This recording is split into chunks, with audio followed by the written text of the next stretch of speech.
എല്ലാവർക്കും സ്വാഗതം. ഈ റിവ്യൂ ഇഷ്ടപ്പെടുവാണെങ്കിൽ ഒന്ന് ലൈക്ക് ചെയ്തും സബ്സ്ക്രൈബ് ചെയ്തും സപ്പോർട്ട് ചെയ്യണേ. അപ്പോൾ പ്രോസിക്യൂഷൻ വക്കീൽ നയനെക്കുറിച്ച് പറയുന്ന ഓരോ കാര്യങ്ങളും എതിർക്കുന്നുണ്ട് നവീൻ. ലാസ്റ്റ് ജഡ്ജി പറയും വക്കീലിന് സമയം തരാം, ഇപ്പോൾ പോയിരിക്കുകയെന്ന്. ഏതായാലും അങ്ങേര് വീണ്ടും നയനോട് ഓരോ കാര്യങ്ങളൊക്കെ ചോദിക്കുന്നുണ്ട്. എന്നിട്ട് നയന മൊത്തത്തിൽ ഒരു കള്ളക്കടത്ത് നടത്തുന്ന ഒരു സ്ത്രീയാണ് എന്നുള്ള രീതിയിൽ വരുത്തി തീർക്കാൻ വേണ്ടി ഓരോന്ന് പറയുന്നു. അതുപോലെ ഇവരുടെ കുടുംബത്തിൽ ഇതിനു മുമ്പും കള്ളക്കടത്ത് സ്വർണ്ണമായിട്ട് ബന്ധപ്പെട്ട് ഒരാളെ അറസ്റ്റ് ചെയ്തിട്ടുണ്ട് എന്ന് പറയുന്നു. അത് അബിയാണല്ലോ. എന്നിട്ട് പറയുവാണ് ഇതും ചെയ്തത് ഈ സ്ത്രീയും ഇവരുടെ ഭർത്താവ് അന്ന് MD ആയിരുന്ന ആദർശം കൂടിയാണ്. എന്നിട്ട് അതിൻ്റെ പരിണിത ഫലം അനുഭവിക്കേണ്ടി വന്നത് ആ ചെറുപ്പക്കാരനായി പോയി എന്നേ ഉള്ളൂ എന്നൊക്കെ ഈ വക്കീൽ പറയുമ്പം നന്ദു അവിടെ നിന്ന് പറയുന്നുണ്ട്, അങ്ങനെയല്ലായിരുന്നു, ഞാനാണ് ആ കേസ് അന്വേഷിച്ചത്, അതിന് വ്യക്തമായ തെളിവുകളുള്ളതുകൊണ്ടാണ് അയാളെ ലോക്കപ്പിലിട്ടത് എന്നും പറയുന്നുണ്ട്. അന്നേരം ഇത് കണ്ടോ, ഈ പെൺകുട്ടിയാണ് ഇപ്പോൾ SI ആയിട്ട് ആ സ്റ്റേഷനിൽ ഇരിക്കുന്നത്, പക്വതയില്ലാതെ ഇടയ്ക്ക് കയറി സംസാരിച്ചത് കണ്ടോ, അതുകൊണ്ട് തന്നെ എനിക്ക് ഈ പെൺകുട്ടിയും ഈ SIയും ഒന്ന് വിസ്തരിക്കണമെന്ന് പറയുന്നു. നന്ദുവിനെ കയറ്റി നിർത്തുന്നു. എന്നിട്ട് അന്ന് നടന്ന സംഭവങ്ങളെക്കുറിച്ചൊക്കെ ചോദിക്കുവാണ്. അന്ന് അബി കള്ളക്കടത്ത് സ്വർണം കൊണ്ടുവന്നപ്പം അറസ്റ്റ് ചെയ്തതും അതുപോലെ അതിന് ശേഷം സ്വർണം പിടിച്ചല്ലോ, അന്നേരം ആ ഡ്രൈവർ ഇറങ്ങി ഓടിയത് നന്ദുവിൻ്റെ ഒത്താശയോട് കൂടിയാണ്. ഡ്രൈവറെ കിട്ടിയിട്ടുണ്ടെങ്കിൽ ഇതെല്ലാം ചെയ്യിപ്പിച്ചത് ആദർശം നയനും കൂടിയാണെന്ന് തെളിയും, അത് തെളിയാതിരിക്കാൻ വേണ്ടിയാണ് അങ്ങനെ ചെയ്തത് എന്നൊക്കെ പറയുന്നു. അതിനെ എതിർക്കുന്നുണ്ട് നന്ദു. ഏതായാലും ഇതെല്ലാം കഴിഞ്ഞ് നയനയാണ് ഇത് ചെയ്തത് എന്ന് അയാൾ ഉറപ്പിക്കുന്നു. എന്നിട്ട് തക്കതായ ശിക്ഷ നയനയ്ക്ക് കൊടുക്കണം, പുനരന്വേഷണത്തിന് പോലീസ് കസ്റ്റഡി വിട്ടുകൊടുക്കണമെന്നും ഒക്കെ പറഞ്ഞിട്ടാണ് അങ്ങേര് കേസ് വാദിച്ച് നിർത്തുന്നത്. പിന്നെ നടന്നത് നവീൻ്റെ വാദമാണ്. നവീൻ ആദ്യമേ വന്നിട്ട് നയനോട് കുറച്ച് ചോദ്യങ്ങളൊക്കെ ചോദിക്കും. അതുപോലെ നയന നല്ലൊരു ഡിസൈനറാണ്, ഒരുപാട് അവാർഡുകളൊക്കെ കിട്ടിയിട്ടുണ്ട് എന്നുള്ള കാര്യങ്ങളെല്ലാം കോടതിയെ ബോധിപ്പിക്കുന്നുണ്ട്. അതിനുശേഷം നവീൻ CA ഒന്ന് വിസ്തരിക്കണം എന്ന് പറയുന്നു. അങ്ങനെ CA കയറ്റി നിർത്തുന്നു. എന്നിട്ട് ചോദിക്കുന്നുണ്ട്, CA ഇതിനു മുമ്പ് എവിടെയാണ് ജോലി ചെയ്തതെന്ന് ചോദിക്കും. ആ സ്റ്റേഷനിൽ 6 മാസമേ ഇരുന്നിട്ടുള്ളൂ, അതിനു മുമ്പുള്ള സ്റ്റേഷനിൽ 3 മാസമേ ഇരുന്നിട്ടുള്ളൂ. അതുപോലെ തന്നെ CA ഇതിനു മുമ്പ് 2 തവണ വിജിലൻസ് കൈക്കൂലി മേടിച്ചതിൻ്റെ പേരിൽ അറസ്റ്റ് ചെയ്തിട്ടുണ്ട്. അതിൻ്റെ പേരിൽ സസ്പെൻഷനിലാകുകയും 6 മാസം പുറത്ത് നിൽക്കേണ്ട അവസ്ഥയും വന്നിട്ടുണ്ട് എന്നുള്ള കാര്യങ്ങൾ സഹിതം എല്ലാം വിശദീകരിച്ച് പറയുന്നു. അതുപോലെ ഇയാളുടെ ദാമ്പത്യ ജീവിതം അത്ര സേഫൊന്നുമല്ല. ഇയാൾക്ക് 2 കുട്ടികളുണ്ടായിരുന്നു. ഇപ്പോൾ പക്ഷേ ഭാര്യ ഡിവോഴ്സ്ഡ് ആണ്, കുട്ടികൾ ഭാര്യയുടെ കൂടെയാണ്. അതിന് കാരണമായ സംഭവം, ഒരു ദിവസം ഇയാളെക്കുറിച്ചുള്ള ചീത്ത കാര്യങ്ങളും അതുപോലുള്ള റൂമേഴ്സും ഒക്കെ കേട്ട് സംശയം തോന്നിയ ഭാര്യ ഒരിക്കൽ ക്വാർട്ടേഴ്സിൽ പോയി പരിശോധിച്ചപ്പോൾ ആ ക്വാർട്ടേഴ്സിൽ ഇയാളോടൊപ്പം വേറെ 2 സ്ത്രീകളും ഉണ്ടായിരുന്നു. അവർ മദ്യപിച്ചുകൊണ്ടിരിക്കുകയാണ്. അന്ന് നാട്ടുകാരെല്ലാം കൂടി ആകെ പ്രശ്നമായി. അന്ന് ആരോ എടുത്ത വീഡിയോയും ഒക്കെ കോടതിയിൽ ഹാജരാക്കുന്നുണ്ട്.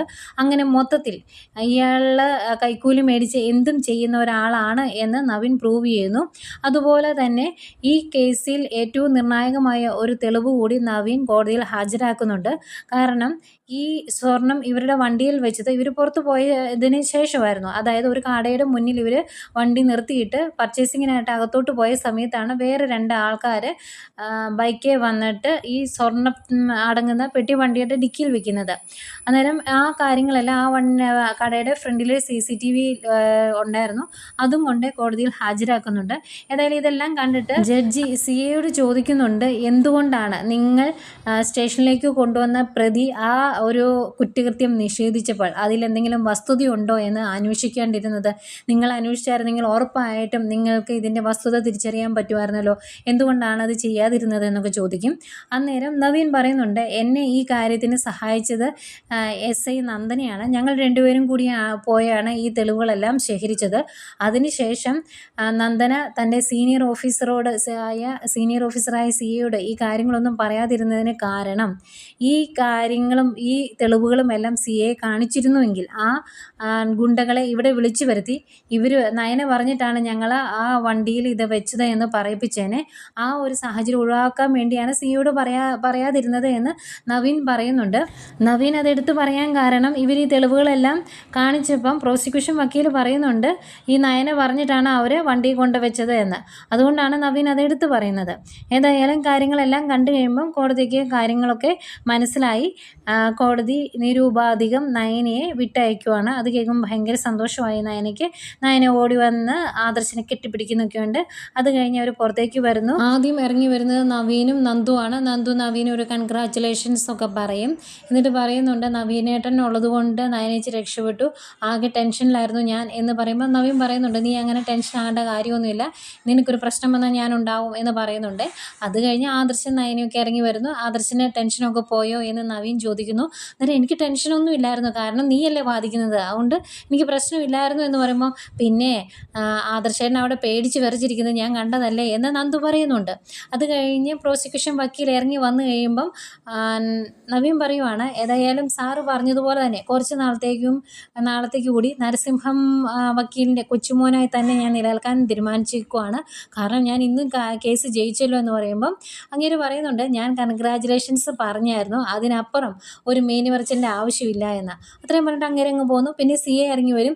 അന്നേരം CAയോട് ആദർശ് പറയുവാണ് ഒരു കള്ളക്കേസിൽ എൻ്റെ ഭാര്യയെ കൊടുക്കാമെന്ന് സാറ് കരുതി, നടന്നില്ല, ഇനി അങ്ങോട്ടും ഇങ്ങനെയൊക്കെ തന്നെ ആയിരിക്കും എന്ന് പറയുമ്പം അങ്ങേര് പറയുന്നുണ്ട് ഇത് കള്ളക്കേസൊന്നുമല്ല, ഒരു നല്ല വക്കീലിനെ വെച്ച് വാദിച്ച് നിങ്ങൾ ജയിച്ചു എന്ന് മാത്രമേ ഉള്ളൂ.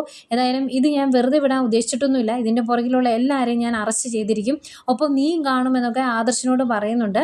അന്നേരം ആദർശ് പറയുന്നുണ്ട് ഞങ്ങളുടെ പുറകെ നടന്ന് ഉപദ്രവിക്കാനാണ് സാറിൻ്റെ ഭാവമെങ്കിൽ സാറും അനുഭവിക്കേണ്ടി വരുമെന്ന് ആദർശം പറയുന്നുണ്ട് കേട്ടോ.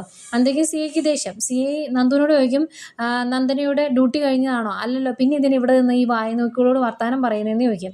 അന്നേരം നന്ദു പറയും ഞാൻ അങ്ങനെ വായ്നോക്കികളോടല്ല വർത്താനം പറഞ്ഞത്, എൻ്റെ ചേച്ചിയോടും ചേച്ചിയുടെ ഭർത്താവിനോടും എൻ്റെ സുഹൃത്തുക്കളോടുമാണ് എന്ന്, അതൊക്കെ ഡ്യൂട്ടി കഴിഞ്ഞതിന് ശേഷം മതി എന്ന് പറയുവാണ് നന്ദുവിനോട്.